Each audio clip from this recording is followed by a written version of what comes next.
ओम शांति, ओम शांति, ओम शांति।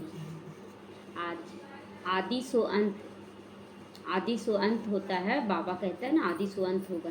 आदि में भी बहुत युक्ति युक्त बाबा चला है। देखिए, बाबा के बहुत सारे बच्चे थे, तो 300 बच्चे तो चले गए थे, माया के बन गए थे। और 80 जो बच्चे बचे थे, 80 बच्चों में भी 50-60 बच्चों को बाबा सेवा में भेज दिया कि जाओ अपने अपने लौकिक परिवार में जाओ, वहाँ जाओ, वहाँ जाओ, मतलब सब जगह भेज दिया था। और मात्र 30 बच्चे रहे थे बाबा के पास। तो कौन से बच्चे रहे, कौन से बच्चों को भेजा? तो जिन बच्चों पर बाबा को यकीन था कि ये बच्चे माया की तरफ जाकर भी वो सेवा करके लौटेंगे, मतलब लड़ कर आएंगे, विजयी बन कर आएंगे माया से और सबको बना कर लाएंगे, उन बच्चों को सेवा में भेजा गया। और जिन बच्चों को लगा कि थोड़ा सा कमी है, उन बच्चों को अपने पास रख लिया। तो क्योंकि वहाँ भी सेवा जरूरी था, तो वो अपने पास रख लिया। तो उसी तरह जो 300 बच्चे भागे और 80 बच्चे रहे, तो क्या बाबा की मर्जी के बिना, एक बोलते ना कि कोई हिल नहीं सकता, करण करावन हार तुम ही हो। तो 300 बच्चे जो भागे, वो भी कहीं ना कहीं निमित्त बनने के लिए भागे कि आज वहाँ मतलब गृहस्थ में जाकर और उसके बाद वो सेवा करेंगे। तो वो बच्चे जो 300 बच्चे भागे, वो भी बाबा की नज़रों में बहुत मजबूत बच्चे थे, जो चले गए। उस समय तो लगा कि छोड़कर बच्चे जा रहे हैं, लेकिन नहीं, वो ड्रामा में बहुत कल्याणकारी ड्रामा है ये, और ये ड्रामा में नूंद था। इसीलिए बच्चे, बाबा कहता ना कि मेरे बहुत अच्छे अच्छे बच्चे, संदेश लाने वाली बच्चे, सभी राइट हैंड बनने वाले बच्चे, जिसका नाम ऊपर से आया था, वो बच्चे चले गए। तो चले गए, क्यों चले गए जब इतने पावरफुल थे? क्योंकि उनके द्वारा कोई और सेवा, गुप्त सेवा बाबा को करवाना था।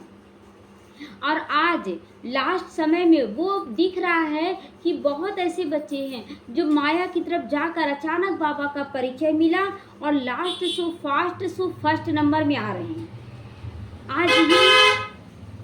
आज ही सुन रहे थे सचिन भाई जी का भी अपना अनुभव। वो रो रहे थे, बार बार सुना रहे थे, लास्ट में आए, लेकिन हर बात में रो जा रहे थे कि ऐसे ऐसे झेलना पड़ा। 14 साल का तपस्या उनका चला बाबा के ज्ञान में आने, मतलब माउंट आबू से कैसे कैसे वो तपस्या किए, वो सारा कुछ चला। उसके बाद अब जाके देखिए उनके द्वारा प्रत्यक्षता हो रहा है, और कितनी ब्राह्मण आत्माएं।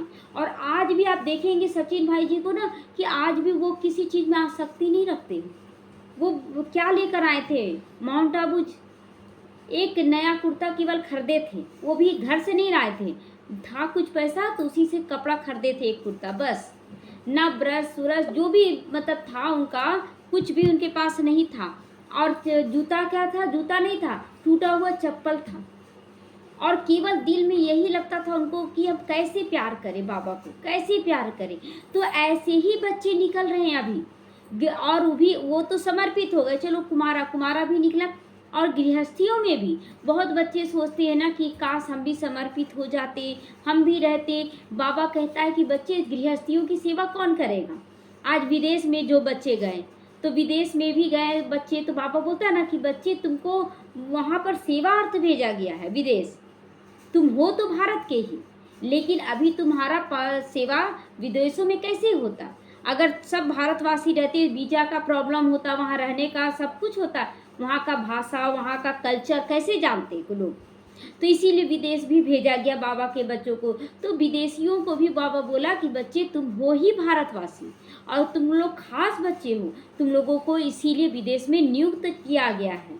उसी तरह गृहस्थियों को भी नियुक्त किया गया है। तो गृहस्थियों में भी सब एक जैसे तो गृहस्थी नहीं है, बहुत ऐसे बच्चे हैं जो बहुत अच्छे से चल रहे हैं, last so fast so first का भी रोल अपना रहे हैं कि नहीं बाबा हमको तो करना है, दिल में एक उमंग उत्साह है, दिल में बाबा के प्रति समर्पण भाव प्यार है, और उस प्यार से वो बाबा के बच्चे सेवा करते जा रहे हैं। तो अब क्या हो रहा है ना कि जो जो बच्चे 300 बच्चे हों, उनमें से किसी किसी को, जो 300 बच्चे थे, कहीं कहीं वो हैं, और उन सबको ये संकल्प आ रहा, सबको क्यों नहीं आ रहा है कि हम ही वो भागे हुए बच्चे थे? सबको नहीं आ रहा है पावरफुल संकल्प, हम ये थे, सारा कुछ आ रहा है। और जो बच्चे अंदर में आ रहा संकल्प कि हम वही बच्चे हैं, तो बाबा क्लियर कर रहा है कि वही बच्चे हैं, लेकिन अब लास्ट शो प्रत्यक्षता का समय आ चुका है।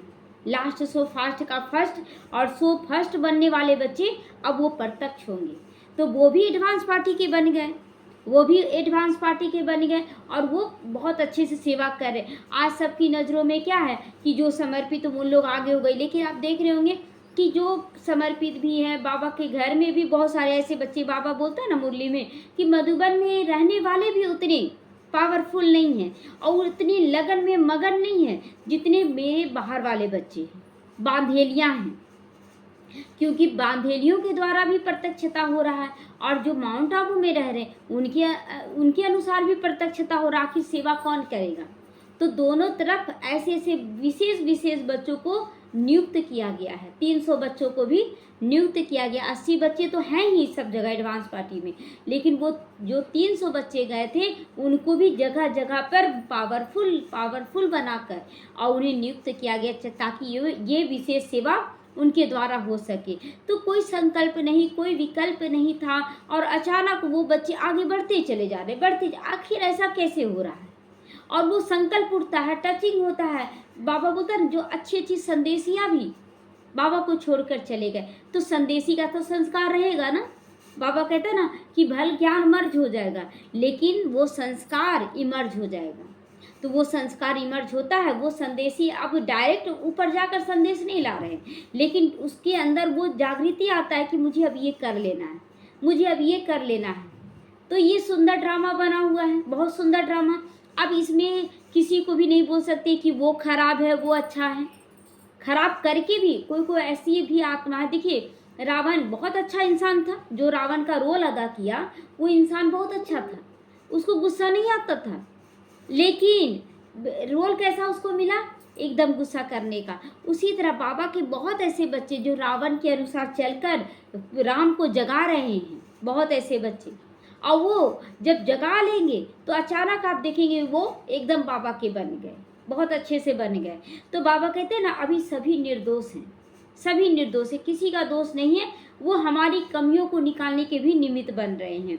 और ये नाटक बिल्कुल एक्यूरेट और बहुत अच्छा बेहद का नाटक बना हुआ है। हमें किसी के लिए ये नहीं सोचना है कि वो कैसे चलेंगे, क्या कर रहे हैं, ऐसे वैसे कोई भी संकल्प नहीं। बाबा तो बोलता है ना कि बच्चे एडवांस पार्टी की आत्माओं को भी तुम्हें सकाश देना चाहिए। क्यों? ताकि वो कमज़ोर ना पड़े, जो भी रोल उनको दिया गया है वो एक्यूरेट पार्ट अदा करें।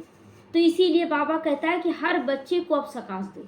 अब हर बच्चे को, कोई बुरा कर रहा है, बहुत बच्चे बोलते हैं कि बाबा ये तो बुरा कर रहा है ना बाबा, अब क्या करें, इसके लिए गलत तो आ ही रहा ना। गलत वो कर रहा है, लेकिन किसी विशेष कार्य अर्थ, बोलते थे ना क्या कर सकती थी मंत्रा दासी, ये तो एक गाना है कि मंत्रा दासी क्या कर सकती थी, लेकिन अगर मंत्रा नहीं करती तो कैकेयी के कान में नहीं डालती तो कैकेयी 14 साल का वनवास कैसे मांगती, कैसे मांगती? वो भी एक निमित्त बनी। और राम बन नहीं जाते तो कुछ तो कितनों का उद्धार कैसे होता है? हाँ, रावण का अंत कैसे होता है? अगर वो, ये सारा ड्रामा में नूंधाया हुआ है कि कौन कैसे कहाँ पर क्या क्या पार्ट अदा करेगा। इसीलिए अब की क्या है कि कैकेयी को भी दोष नहीं दे सकते, ना ही मंत्रा को दोष दे सकते हैं। अचानक से कोई भी ऐसा आता है और बुराई करने लगता, हमारे अंदर लगता नहीं अब तो हमको बाबा का ही बनना है, क्या रखा है दुनिया में। अच्छा, वो जो गलत हमारे साथ व्यवहार किया उसके कारण हमारे अंदर क्या हो गया? वैराग्य वृत्ति, अब बाबा के प्रति कनेक्शन जुड़ गया। अच्छा, उसका ऐड होगा कि नहीं? पुण्य का खाता, उसका पुण्य का खाता ऐड हो जाएगा। तो इस तरह से ड्रामा बहुत सुंदर बना हुआ है, लेकिन देखने का नज़रिया चाहिए, देखने का नज़रिया चाहिए। ज्ञान युक्त नज़र से देखें, हर चीज़ सुंदर नज़र आएगी। जो सुंदर हो अंदर से, उसे हर चीज़ में सुंदरता नज़र आएगी। जो खुद ही काला चश्मा पहना है उसको बाहर भी सब कुछ काला, जबकि सब कुछ रंगीन है, लेकिन चश्मा ही काला पहन लेंगे तो सब कुछ काला काला नज़र आता है। इसलिए बाबा कहता है बच्चे मनन चिंतन करो, मंथन करो ज्ञान का, और उसके बाद उससे मक्खन निकालो, और मक्खन निकाल के उसके बाद सबको बांटो। देखो कैसे नहीं उमंग उत्साह बैठेगा, बाबा के बच्चों में? बाबा के बच्चे हैं, सुनकर वो जागृति आ जाएगा। आज देखिए कितनी आत्माएं अभी पहले से इतना अच्छा से नहीं समझ रही थी, नहीं चल पा रही थी, लेकिन सुनते सुनते देखिए जागृति आ रहा है यहाँ भी बहुत सारी आत्माओं को। अब बोल रही है कि अब हम करेंगे। देखिए सुनते सुनते ही ना अपने आप विकारों का त्याग होने लगता है। अचानक आप बोल देंगे ना कि इसका त्याग करो, इसका त्याग करो, भारी हो जाएंगे। उसके लिए क्या करना है कि रोज रोज उसको ज्ञान का डोज देते रहना, और उसको बुद्धि में टच होना चाहिए कि एकदम एक्यूरेट बताया जा रहा है। उसके बाद उसका देखिए कि परिवर्तन अपने आप होगा, मेहनत नहीं करना पड़ेगा। लोग बोलते रहा यहाँ पर कोई करता ही नहीं है, इधर का कोई बच्चा धारण करता ही नहीं है, धारणा को सुनते ही भाग जाता है। नहीं, जो बाबा के बच्चे बनने वाले हैं वो धारणा जरूर करता है। यहाँ क्या था, जिस समय चले थे उस समय तो कोई भी धारणा में नहीं था वैसा। जिस समय चले थे कोई भी धारणा में था, उस समय सभी विकार में जा रहे थे। भाई लोग भी जो निमित्त थे वो भी विकार में जा रहे थे, कोई भी। और जब भी प्रोग्राम होता था तो देखते थे सारे भाई बहन वाइट वाइट पहनते थे ना। और जब हाथ उठाने के लिए बोला जाता था कि क्या बनोगे, तो सब हाथ उठाते थे कि हम लक्ष्मी नारायण बनेंगे। बड़ा अजीब लगता था सबको देखते हुए। उस समय तो सब रंगीन पहनते थे, सब नहीं, सब वाइट पहनते थे और हम पहनते थे रंगीन उस समय। लेकिन मन में आता था काश हम भी वाइट पहनते। फिर बाबा संकल्प दिया, नहीं बच्चे वाइट अभी नहीं पहनना। देखो वाइट पहनने वालों का स्थिति, सभी विकारों में जा रहे हैं और वाइट पहन कर दिखाया कि हम लक्ष्मी नारायण बनेंगे। तुमको अंदर से सफ़ेद बनकर दिखाना है। तो कैसे कैसे बाबा टच करते गया। यही बोलते ना कि कीचड़ में भी कमल निकल जाता है। तो ये नहीं सोचना है कि मेरे आसपास का माहौल ठीक नहीं है, कोई भी सेंटर नहीं है, कोई भी अच्छा से कुछ भी नहीं है, बहनें वैसी नहीं है। नहीं, अगर बहनें रहती तो आपका पद क्या होगा, उससे नीचा हो जाएगा। अगर नहीं है उसी में तो हमें कमल बनकर दिखाना है, सुंदर सा कमल बनकर दिखाना है। कोई नहीं है तभी तो आप एक्यूरेट कुछ कर सकते हैं। तो हमें बस अपनी स्थिति को पावरफुल बनाकर करने का संकल्प लेना है, सकाश देना है। क्यों नहीं होगा, इमर्ज करना है। सचिन भाई का आप सुने होंगे, वो बार बार क्या किए, इमर्ज करने लगे। हम ऐसे कर रहे हैं, हम ऐसे कर रहे हैं, रोज करते थे। ज्ञान सुनाने के लिए कहा जाता था तो कोई ना कोई बहाना मार देते थे, आज ये दर्द हो रहा, आज ये दर्द हो रहा, ऐसे नहीं करेंगे, मतलब कुछ ना कुछ बहाना दे देते थे, नहीं करते थे। और लेकिन इमर्ज रोज करते थे, हमको भी ऐसे करना है। और प्यार में इतना उमंग सब। अब बाप दादा भी उनको वरदान भी दे दिया कि ब्राह्मणों को जगाने का काम करो। तो देखिए बाबा जगह जगह पे वरदान देता है और हमें टच करना है। उनको तो सामने से मिला, लेकिन बहुत बच्चों का क्या मन में संकल्प नहीं उठा। आज ये धारणा कैसे हुआ, संकल्प उठता है कि करो क्योंकि हम स्कूल के हैं। तो वैसे ही ये नहीं सोचना कि कौन सी आत्मा निकल रही है, कौन सी नहीं निकल रही है। जो स्कूल की होगी वो जरूर निकलेगी। हमारा कर्म है कि हम अपना कर्म एक्यूरेट करते चले जाएं, किसी को ना देखें वो नहीं चल रहा, वो नहीं चल रहा, इतना साल से कुछ भी नहीं सोचे। बाबा कहता है बच्चे तुम्हारे लिए कार्य रुका हुआ है, तुम्हारे लिए कार्य रुका हुआ, तुम करते जाओ। तो अब वही आदि से अंत हो रहा है कि जो बच्चे पहले से ज्ञान में हैं वो बीच के हैं, जो आदि के बच्चे वो इमर्ज हो रहे हैं। Last so fast so first number में उनकी प्रत्यक्षता हो रही है, वो विशेष बनते जा रहे हैं। अचानक से उनका पाठ विशेष सभी आत्माओं के बीच बनते जा रहा है। तो हमें देखना है कि क्या हम विशेष हैं, अपने पाठ को देखना है, क्या हम एक्यूरेट चल रहे हैं।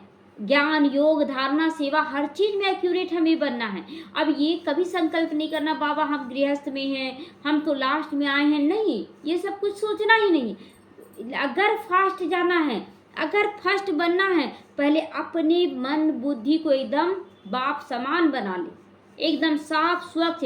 और सबसे ज़्यादा अभी देखिए थोड़ा क्या होता है कि कभी कभी गलत आ जाता है मन में, संकल्प कैसे होगा, क्या होगा, लेकिन ड्रामा कल्याणकारी है। अभी इसको 100% हम लोगों को अपने अंदर लाना होगा कि ड्रामा कल्याणकारी बना हुआ है। अच्छा कोई बच्चा बोल रहा है हम नहीं आएंगे, और ड्रामा में उसका 6 महीने के बाद आने का है, तू आएगा कि नहीं, किस तरह से लाएगा बाबा, वो सिचुएशन बन जाता है और हम आ ही जाते हैं। क्या था शुरुआत में जब बाबा के ज्ञान में आए तो जो जो बुराई था जीवन में वो देखिए सब कुछ अच्छा होने लगा। तो क्या बोले बाबा को, बाबा जब सब कुछ अच्छा ही हो रहा तो हम दोनों तरफ लेके चलेंगे, इधर भी उधर भी, हल्का हल्का इधर भी करेंगे और इधर भी करेंगे, हमको उतना नहीं करना है। लेकिन पाठ तो कुछ और थी था। तो क्या हुआ, ऐसा कुछ विरोध हुआ परिवार से ही कि इतना ज़्यादा वैराग्य आ गया, इतना ज़्यादा कि अब तो हम करेंगे ही करेंगे, अब किसी में ताकत नहीं है कि हमको रोक के दिखा दे। सो हम तो सोच रहे थे बाबा सबको लेके चले, लेकिन इन लोगों का ऐसा विरोध कि अब हम तो करेंगे। लेकिन उन लोगों का विरोध उस समय ऐसा लगा, लेकिन उन लोगों का इस ढंग का विरोध ही तो हमको बाबा से जोड़ दिया ना, तो ये कल्याणकारी हो गया ना। तो इसीलिए बाबा कहता है कि बच्चे अनजाने पना में तुम किसी को दोष दे देते हो कि वो ऐसा है वो ऐसा है, लेकिन दोष है किसी का, वो तो तुम्हारे लिए अच्छा सोच रहे हैं, सूक्ष्म रूप से वो अच्छा सोच रहे हैं। जिस रोल में उसके लिए तो आपको लग रहा होगा कि वो गलत है। अगर राम प्रत्यक्ष हुए, राम प्रत्यक्ष क्यों हुए, क्यों प्रत्यक्ष हुए राम? रावण को मारने के कारण, रावण का अंत करने के कारण प्रत्यक्ष हुए, और रावण को बुरा बनना पड़ा। अगर सभी अगर नहीं इंतजार करती, उनका उद्धार नहीं करते, अहिल्या का उद्धार नहीं होता, तो कैसे वो प्रत्यक्ष होते राम? तो हमारे सामने भी घड़ी घड़ी ऐसी आत्माएं आ रही है, कुछ विरोधी कुछ सहयोगी आत्माएं आ रही हैं, और हमें देखना है कि ना विरोधी देखना ना सहयोगी, हमें तो देखना है ये सब बाबा के बच्चे, और हमें दोनों का उद्धार करना है। क्योंकि सहयोगी बनने वाली भी देवकुल की आत्मा है, तो विरोधी बनने वाली भी देवकुल की आत्मा, दोनों ही हैं, और हमें दोनों ही आत्माओं को एक के लिए सुभावना रखना है। लेकिन हम लोग क्या बोलते हैं, ये सहयोगी बहुत अच्छा है, लेकिन देखिए विरोध का पाठ जो अदा करिए वो और विशेष है, वो विशेष है। क्योंकि बुरा बनना, जो अच्छा है उसको बुरा बनना में कितना मेहनत लगेगा, उसको ज़्यादा मेहनत लगेगा। जो बुरा है वो बुरा ही है, लेकिन जो अच्छा है ना, उसको बुरा का रोल अगर मिल जाए, जैसे रावण का, और उसको कितना बदनामी भी झेलना पड़ा, उसके बच्चों को भी बदनामी झेलना पड़ा कि तुम्हारा बाप तो रावण है, तुम्हारा बाप तो रावण है, लेकिन वो तो एक रोल था मात्र। तो यहाँ पर भी वो तो बच्चे अनजान थे, हम लोग तो जानकार हो गए ना। बाबा सारा गुह्य गति को बता दिया, कर्मों का गुह्य गति, सृष्टि के आदि मध्य अंत को बता दिया।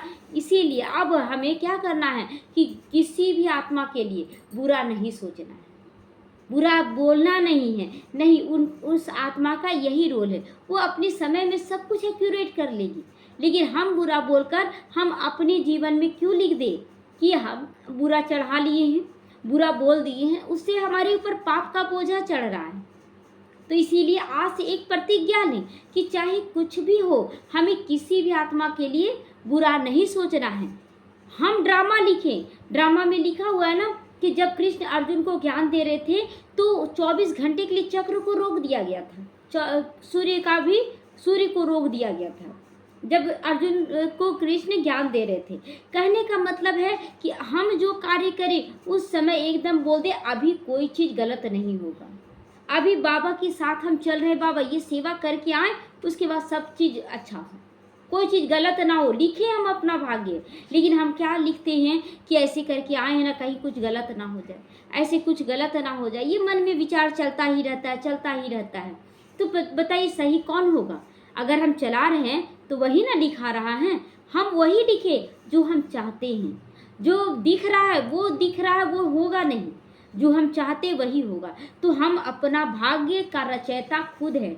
इसलिए बाबा कहता कि मेरे मीठे बच्चे तुम मास्टर रचयिता हो, रचो अपना, क्या तुम रचना चाहते हो वही भाग्य लिखो, रोज लिखो, सुबह शाम इमर्ज करो कि ऐसे हो रहा है, सब कुछ बल बहुत एक्यूरेट हो रहा है बाबा, और मेरे संकल्पों में पावर है, क्योंकि मैं पवित्र आत्मा हूँ, मैं मनसा वाचा कर्मणा तीनों से मैं पवित्र हूँ बाबा, और मेरा कनेक्शन सर्वशक्तिमान परम पवित्र से जुड़ा हुआ है। तो मेरे संकल्पों में भी वही पावर है, जो शिव बाबा के संकल्प में पावर है, जो ब्रह्मा बाप के संकल्पों में पावर है, तो मेरे संकल्पों में भी पावर है। हम उस संकल्प को यूज करें, उस पावर को यूज करें, तो देखिए सारा काम होता है कि नहीं। लेकिन ज्ञान युक्त योग युक्त होकर, अब ज्ञान युक्त होकर क्यों बोला जा रहा है? क्योंकि जब ज्ञान युक्त होंगे ना, तो हम निजी स्वार्थ के लिए नहीं यूज करेंगे, निजी स्वार्थ के लिए नहीं, जिसमें सबका कल्याण हो वही कार्य हम करेंगे। तो ये इसीलिए बोला जाता है कि ज्ञान युक्त योग युक्त होकर करो, सिद्धि स्वरूप बन जाओगे, सफलता मूर्त बन जाओगे। तो हमें बाबा को याद करते हुए, ये सब मनन चिंतन करते हुए, एक एक सेकंड हमें संकल्प से सिद्धि करते चले जाना है। ओम शांति।